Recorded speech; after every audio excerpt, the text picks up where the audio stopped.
એક ગામમાં મનુ નામનો એક છોકરો રહેતો હતો.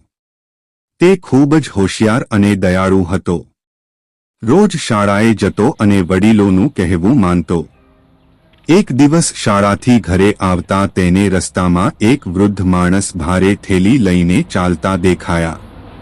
માણસ થાકીને વારંવાર અટકતો.